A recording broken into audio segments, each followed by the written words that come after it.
Another month has gone past where I easily could have been lazy and not go to the movie theaters, but I am proud to say I didn't see 3 movies this month. I saw 5. Slowly but surely improving like a lot of stuff here on my channel. Now May is usually the month where summer movie season is underway and it's exciting us with all these big blockbuster action popcorn flicks, and I gotta be honest with you, this month wasn't all that great. However, that doesn't mean that every film that I saw was bad. I'd say about like 1 or 2 that I saw this month that I enjoyed. And in this episode of Speed Reviews, I will be reviewing Guardians of the Galaxy Volume 2, Alien Covenant, Fist Fight, The Devil's Candy, and Pirates of the Caribbean 5, Dead Men Tell No Tales. Also letting you guys know that these are going to be spoiler-free reviews, so if you have any concerns about these films being spoiled for you, I am going to spoil the shit out of them for you.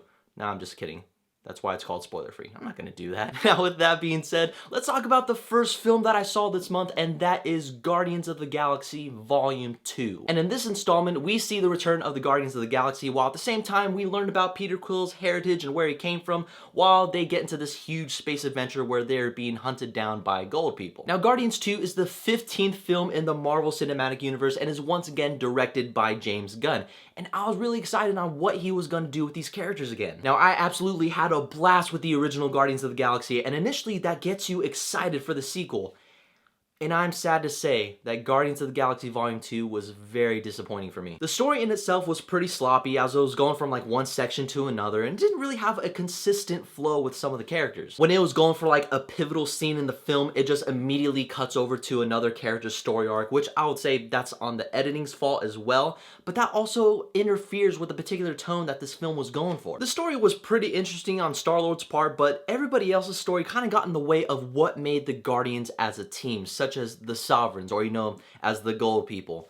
I absolutely fucking hated them. There was just an overuse of green screen, whereas compared to like the original Guardians of the Galaxy, that one had some pretty neat production design, whereas in this one, it didn't have that at all. However, it's not an entirely bad film. I would be lying to you if I said that I didn't get any enjoyment out of this film, because there were some pretty cool action scenes in there too. But with all these things adding up, like this wouldn't be a film that I would show somebody if I wanted to introduce them to the Marvel Cinematic Universe, because it's not as good as the other ones. Because I say, if you want to see Guardians of the Galaxy Volume 2, it's best worth watching at its Redbox release. Now that I covered the Guardians of the Galaxy, let's talk about another big blockbuster franchise in which it's trying to get back into pop culture once again, and that is Alien Covenant. Now in Alien Covenant, we have a group of colonists aboard a ship called the Covenant, and they reach this unknown inhabitable planet until they find out that they are the prey of this alien called the Xenomorph. Now me, I was personally excited for Alien Covenant because it just looked like a return to form for Ridley Scott, like he was gonna go back to that horror vibe from the original film. And I am sad to say that this film did an absolute terrible job in a lot of the aspects it was trying to go for. Okay, so first and foremost, like I did like the acting in the film. Like everybody did what they could with the script and the dialogue they were given, and also had some pretty cool set designs. But these characters have got to be some of the dumbest characters I have seen in film recently, because it gets in the way of character progression and the likability of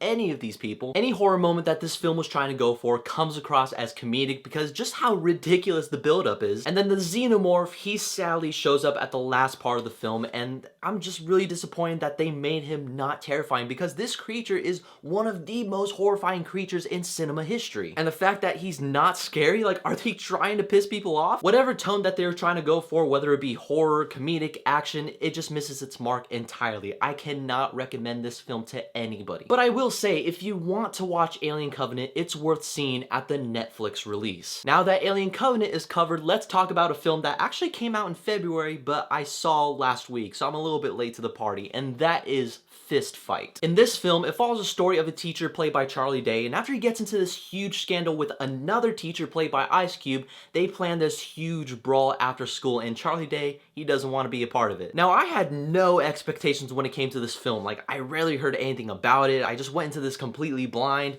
And I'm surprised to say that this is a pretty fun and enjoyable comedy. The chemistry between Charlie Day and Ice Cube was pretty good for the most part, because you have these two completely different characteristics, but you have these actors that just found a way to work off of each other, and it fits for the film. I really like the progression of Charlie Day's character, because without giving any spoilers of the film, comparing to how he was in the beginning and to the end of the film, it's like night and day, and it was great. Once the comedy hits, I believe it worked well for the most part because you have the raunch comedy that came from mostly like the high school students, and then you have the effective comedy that came from the adults. And it just fits within this world that this film was trying to go for, and I laughed like a good majority of it. Now, is it something that you need to see right away? I honestly don't think so, but it's more along the lines of you have nothing to do Tuesday night, you just want something to laugh at. You know, I think Fist Fight may be your film if you're one of those situations. And I will say that if you want to see Fist Fight, it's worth seeing at the matinee price at best. Now that Fist Fight is covered, let's talk about the indie horror film that a lot of the film community is just gushing over, and that is The Devil's Candy. Now, The Devil's Candy, it follows a struggling artist and his family. They just move into a new house, but they also get involved with its previous owner,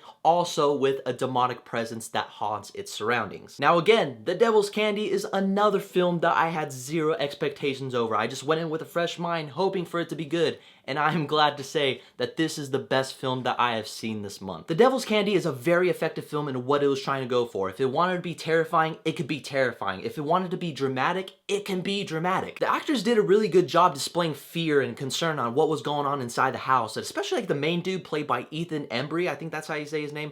I thought he was great in the film. But I have to give credit to the immensely great camera work and score, because without it, it would not have that vibe that this film is trying to go for when it's trying to get under your skin. A lot of the aspects in the filmmaking department was excellent. The story was very intriguing and very creepy, and especially that awesome last act. But if I were to take anything bad from the film, I would say like the character of the teenage daughter, because she can sometimes get annoying, and the stuff that she says, it's like, all right, come on, just you're being a little bit too ridiculous here. But other than that, if you want a good, effective horror film that lasts about 70 minutes, then this is a film that is definitely worth watching. Because I say, if you want to see The Devil's Candy, it's worth seeing at the full admission. Now that we covered The Devil's Candy, let's talk about the 5th entry of the Pirates franchise, and that is Pirates of the Caribbean: Dead Men Tell No Tales. So Pirates of the Caribbean: Dead Men Tell No Tales, it follows the story of Jack Sparrow as he meets up with these characters who are on a quest to go after the Trident of Poseidon.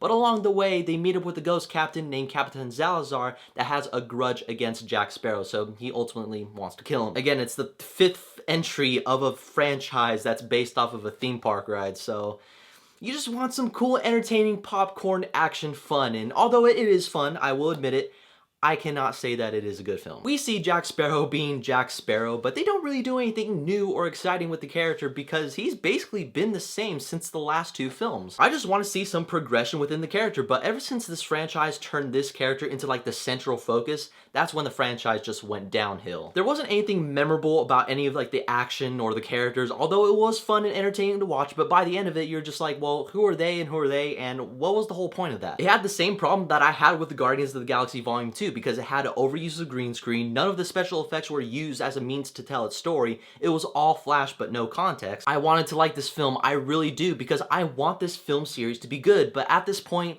I think the franchise has had its run. Because I say, if you want to see Pirates of the Caribbean: Dead Men Tell No Tales, it's worth seeing at the Netflix release. Alright, so those are the 5 films that I saw in the month of May. Now, I say this about every month that we're gonna be heading into, but I'm gonna try to increase my film watch and we'll see how that goes. But I also want to know what you guys thought about these films that I talked about. Did you like them? Did you hate them? Did you think they were okay? Or did you want to mention any of the other films that I haven't seen but you have seen? Let's have that discussion down below. Also, please feel free to leave any film suggestions for the month of June, because I plan on seeing Wonder Woman, It Comes at Night, Baby Driver, and all like certain other movies that Transformers. Yeah, you can't miss Transformers, guys. So feel free to do that. And as always, guys, don't forget to follow me on all social media such as Twitter, Facebook, Instagram, and all that social media that you see nowadays. But you know, I'll leave the links in the description box below. So keep in contact with me. Don't forget to hit that subscribe button. And as always, guys, may the Force be with you.